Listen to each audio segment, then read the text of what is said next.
Coming up tonight on News Center Now, we're looking into that sale of Saddleback Mountain. It still hasn't been finalized, and at this point, a lot of businesses are wondering what's going on. We've been following the story of 9-year-old Jacob Thompson. He had Christmas over the weekend. His family had been asking for all kinds of cards, and boy, did they come in. They have now something else that they're asking for. We'll tell you about that. Plus, news you can use, best places to be single in Maine. Yeah, this is News Center Now.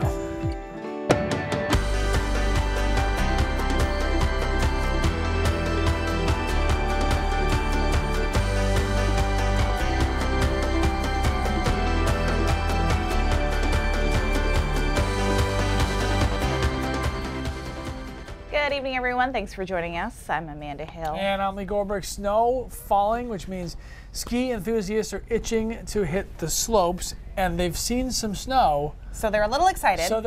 Which means Keith's excited, which means we're going to talk about weather. Keith, white stuff, it's coming. What? This is a fast transition, wasn't it? You know, obviously with the really cold weather late last week and now the snow coming through and some decent clip here, getting some pictures from the northwest of 95 where we're getting about probably 3/4 of an inch to an inch of accumulation, at least on the grass there. Meanwhile, it's struggling with rain along the coastline and mixing in, although the radar algorithm seems to be a little bit off, because I got a report here from Brunswick and down towards Harpswell as well that it's actually snowing and sleeting, not raining. So the cold air at the moment winning out. And some decent bands of snow back towards Gray, back towards Sebago, and into Hollis, a nice burst of snow in there as well. So the roads so far don't seem to be too bad because it is relatively mild at the boundary layer at the low level of the surface. But still, look, coming through Bridgeton here and into New Gloucester, some heavier bands of snow will come through for the next couple of hours. That'll settle down by later on tonight. We start to clear out. It's cold, temperatures in the 20s tonight, mid-20s along the coastline, low 20s and some upper teens in the mountains. Tomorrow is a brighter day, but still we struggle immensely with temperatures ending up only around 40 degrees or so. So it's the first one of the year, guys. Always got to be a little bit more careful when you drive in these situations, but overall, not a big deal. All right, 2 Lewiston schools went into lockdown this afternoon. Police are currently locked in a standoff with a suspected firearm thief in that area. Lewiston High School and Martell Elementary went into lockdown mode as a precaution because the schools are so close to where the suspect was last seen. Police are trying to persuade the man to leave the apartment building right now. That road is blocked off and other buildings in the area of Bates Street have been evacuated. Don Kerrigan will have more tonight on News Center. More than 400 people died in a 7.3 magnitude earthquake that struck the Middle East. The quake registered near the Iran-Iraq border. About 6,500 people were hurt, according to officials. Rescue workers say that regular landslides are making the recovery process more difficult than they had intended. Okay, how far would you move to live in the country's first smart city? So it might not sound really appealing right now, but a patch of desert in Arizona might soon be the center of innovation. Bianca Bueno reports from Phoenix. It looks like a whole lot of nothing. An undeveloped area about 45 minutes west of downtown Phoenix off I-10 near Tonopah. But this land is now in the hands of one of the richest men on earth. I have a dream that every child in America will attend a great school. One Bill Gates, and his plan is a big one. Belmont Partners, an Arizona-based real estate investment group, says a firm owned by Gates dropped a whopping $80 million to kickstart the development of a brand new community there called Belmont. The end goal? Turn this blank slate, roughly the size of Tempe, into its own smart city. Driverless cars, digital networks, data centers, you name it. Bill Gates is known for innovation and those kind of things, and I think he picked the right location. He's coming to Arizona. Ronald Schott of the Arizona Technology Council says this spot, while remote now, is a good one, in part due to the proposed I-11 freeway, which would run right through Belmont and connect to Las Vegas. Finally, Arizona is getting recognized for being a place for innovation. 3,800 acres will go towards office, commercial, and retail space. 470 acres for public schools. Plus room for 80,000 housing units. Their goal is to try to make this the most positive state to do business in, and advocate for the technology industries. Now, with the exception of those details I just talked about, the attorneys representing the investors are staying pretty tight-lipped. They're not commenting on when construction will start or if Microsoft will be opening an office there. Bianca Bono, 12 News. This morning, the billionaire announced that he invested $50 million into Alzheimer's research. He says he spent the last year talking to experts, and this money will help with data collection and documenting the progression of the disease. All right, well, we're exhausted. We're going to take a time out. When we come back, a very special visit for Veterans Day. He went off to the war and to the Battle of the Bulge, and it was kind of a mission impossible they were sent on. Why this stranger from Europe came all the way to Maine to honor one fallen soldier. That story coming up. And a new study found Maine has one of the best cities for singles, but also one of the worst. We'll tell you which is which next. Coming up tonight on 207, rural Maine needs more doctors. What's the solution? We'll tell you about one program that aims to lure physicians here. And the quintessential coastal Maine photographer, Peter Ralston, on 207. All right, so we were talking about weather at the beginning of the news, talked about snow and how everybody who loves skiing would love that the snow was coming. Right. It's not necessarily going to happen in Rangeley. Saddleback Mountain is still closed, and the new owners haven't announced when it will open. So the Berry family of Farmington announced it was selling the ski operation to the Australian development group Majella back in June. 5 months later, the sale still is not final. Christina Rex was in Rangeley today to check in with local business owners as ski season begins. Christina, are they feeling disappointed at this point? Lee and Amanda, those I spoke with today say they're still hopeful despite the holdup. They say even if the mountain doesn't open this winter, they can make it by for one more season. The first snow has fallen in Rangeley. Businesses and homes are up for sale. There's a lot of for rent signs where there not used to be for rent signs. Some restaurants cutting back hours. And here at Saddleback Mountain, not a single person in sight. When the mountain closed 2 ski seasons ago, it hit hard for businesses that rely on tourists. Devastating. Karen Seaman, the general manager of Forks in the Air, says the restaurant lost about 30% of its winter business. The condo owners that have been coming here for years and years were some of our best customers. And our business is just indicative to the ski industry. One of the biggest hits, employees. She says most summer restaurant employees worked at Saddleback in the winter. Some businesses closed an extra day because they didn't have the employees available to them. But there was a moment of hope when it was announced back in June that the Australian developer, the Majella Group, would be buying the mountain. We were celebrating with each other. It lifted the spirits of the entire town. Almost 5 months later, the sale still isn't final. The Majella Group CEO says the delay is on his end, but won't say why. Karen says she remains hopeful because of the work of the local Saddleback employees. I know how hard they're working to pull this off. They're not just sitting behind their desks waiting, for the paperwork to pass. It's up in the air whether or not the mountain will open at all, or if it will sit idle for a 3rd season in a row. Karen says that while losing business is tough, the locals will get by either way. We always survive. We'll do some new specials, try to come up with some creative ideas. The Majella Group did not respond directly to my request for comment. The CEO, Sebastian Mansour, has actually been writing on Saddleback's Facebook page to update skiers. And most recently, just this last Thursday, he said that he's still committed to opening the mountain in some capacity this season. Live in Rangeley, Christina Rex, Lee and Amanda, back to you. All right, thanks, Christina. Okay, if you are single and ready to mingle, Portland, Maine is the place to be, according to a new study. A Wallet Hub survey found that Portland is 10th in the nation for cities to be single in. The research found Maine's largest city had an affordable dating scene, but also a lot of dating opportunities, which is just kind of a fancy way to say there are a lot of single people that you can take on a nice date for not very much money. Good news for Maine, but there is bad news. Yeah, because the same survey found that Lewiston was among the worst cities to be single in. Lewiston is in the bottom 10 for the entire country. Wallet Hub found that side of the Androscoggin was lacking in dating opportunities and fun and recreation. All right, are you still battling the new glitch on your iPhone? It took me forever to figure it out. Apple is owning up to yet another design flaw. At least they're owning up to it. Apparently, the iPhone 10 isn't a fan of winter. All right, I can agree with that one. Apple is readying a software fix following reports that the screen becomes unresponsive when it gets cold out. Apple's website recommends that you should use iOS devices where the ambient temperature is between 32 and 95 degrees Fahrenheit.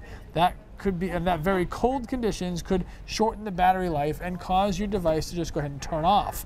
I think most people would stay in ambient temperatures warmer than 32, but that might be difficult in our state. Any storm center we do, our phones are going to die. Yes. Yeah. Well, I don't have the iPhone 10, so well, I don't either. I'm good. Okay, fair enough. All right, still to come, it was the Christmas party Jacob wished for.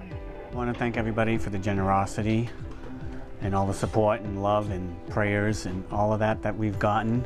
How the community made his last holiday celebration so special and what the community is asking for now. And we had a snowy day. Are there any more flurries in the forecast? It's Keith Carson who lets us know coming up. It's not every day someone travels more than 3,000 miles to meet a stranger. But as News Center's Tennyson Coleman shows us, one man came to Maine all the way from Europe just for the weekend to meet the family of a fallen soldier. A warm embrace on a cold morning. Roel Timmermans, a man from the Netherlands, is meeting Jennifer Wadman Myers and her husband Andrew for the first time in Ellsworth, Maine. Special day. This encounter is no coincidence. It's surreal, it's exciting. It's years in the making after Timmermans found the couple on Facebook. It's been quite a search, and I wanted to meet those people very badly. A moment fueled by Timmermans' admiration for Wadman Myers' late uncle, Staff Sergeant Joseph Wadman. He went off to the war and to the Battle of the Bulge, and it was kind of a mission impossible they were sent on. The Battle of the Bulge was Nazi Germany's last major offensive campaign during World War II. Many Americans died during the battle, including Wadman. These people came to defend my country. 8 years ago, Timmermans' Dutch family adopted Wadman's gravesite. It's in an American cemetery in the village of Margraten in the Netherlands. Crosses mark the graves of many of the fallen. My granddad, who was the one who took me to the cemetery the first time, always said if it weren't for these crosses, we'd be speaking German. This Veterans Day weekend, Timmermans came to Maine to see what life may have been like for Wadman pre-World War II. He toured Wadman's hometown, the Milo-Brownville Junction area, where a memorial for Wadman was recently placed in the Milotown Cemetery. Timmermans also brought this book he made for Wadman's niece, Jennifer. This book is everything that I've gathered on information on Joseph. I've gathered it into this book so that people coming after us or living later will also have an opportunity to read what he did. It's given me an appreciation for what my uncle did. For Wadman's family, this visit is a time of reflection and a time to be thankful. You know, I always knew he was a soldier and you know, knew he was buried there, but I guess we really take for granted here in our own country the freedoms that we have. On Veterans Day, Timmermans learned how Americans celebrate the men and women who served in our military. Thank you for keeping us safe. For this man to come over here and express his gratitude by supporting the American troops of every branch of service that we have is absolutely outstanding. An incredible story about two families united by one soldier who gave the ultimate sacrifice. He did something special for us, and that's why I came to say thank you for. Roel Timmermans will head back to the Netherlands with many heartfelt memories thanks to the memory of one man, Platoon Sergeant Joseph Wadman. Final campaign, the Battle of the Bulge, December 17th, 1944. In Bangor, Tennyson Coleman, News Center.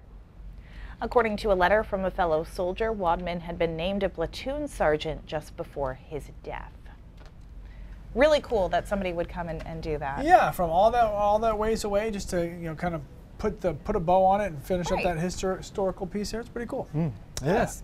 Thirst for knowledge. Yes. Meanwhile, it is snowing pretty hard in some areas. It's not bad. Ryan, one of our 27 meteorologists, just left, and he said there's actually snow on the sidewalk, and even in southern Maine here in Portland. So it's and I'm getting some pictures of an inch or so of accumulation. So yeah, it's and obviously now we're getting to the time where the sun is no longer involved. It was barely involved at all today because of the clouds, and a decent little band of snow here to the northwest, particularly over southern Maine. This is coming though into the mid-coast, into Bangor, and eventually into down east Maine. It's right where that rain-snow line transition is that we're seeing the heaviest precipitation. It's like you're warming up for storm season. This is how it always goes, right? Just to the northwest is where you see that heavier banding. And the heavier banding isn't all that heavy, but still some moderate accumulation is occurring, again up to an inch there. And now moving in through the mid-coast and eventually into down east where that rain-snow line is actually collapsing, so most of us are dealing with snow. Temperature is borderline though.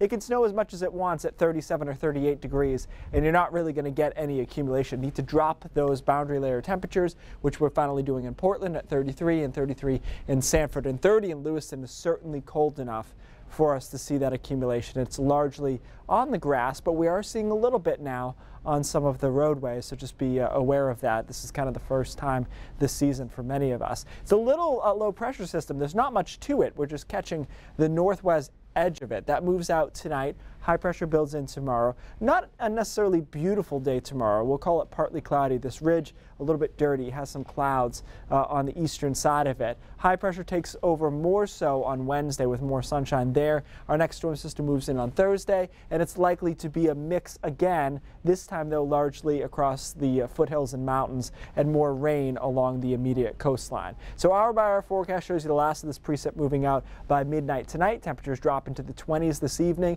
and tomorrow again not a beautiful day, but it should be dry, and then Wednesday is a sunnier day before this precipitation moves in on Thursday with a mixture of rain and snow showers. So as far as snowfall accumulation with our next system, looking at about an inch in the mountains. So the mountains actually off to a decent little start. They like to open early. They don't open that many trails usually. I don't actually know, Jeff, do you know how many trails Sugarloaf had open this weekend? Tote Road. Okay, so so they like to get, it's just to get a few turns in and to get people excited about the season. Unfortunately, they may blast some of that away on Sunday because it's probably going to be around 50 degrees, windy, and largely rain. We're not going to lock that in yet, though, because this time of year you have to look a little bit more closely at it. I will say I went through and saw Wildcat on the way out to Vermont on Friday, and they had almost full coverage, at least from a distance. I don't know if there are probably rocks in there still, but still nice, impressive though. Considering it was 72 weeks ago, they're happy about this. Yeah. All right. Thanks a lot, Keith. So the weather is yet another reminder that we are getting closer to the holiday season. Yeah, the city of Auburn is looking ahead to Christmas. They've chosen their tree already. A giant fir was donated by Katrina, an Auburn resident. The city posted the photos to their Facebook page. The original tree was 50 feet tall, but the crew had to cut it down to 30 feet to make it fit. The Twin Cities holiday celebration is the Sunday after Thanksgiving. So for almost 2 weeks, we've been telling you about Jacob Thompson and his family getting ready for his last Christmas. It happened over the weekend, and it was magical.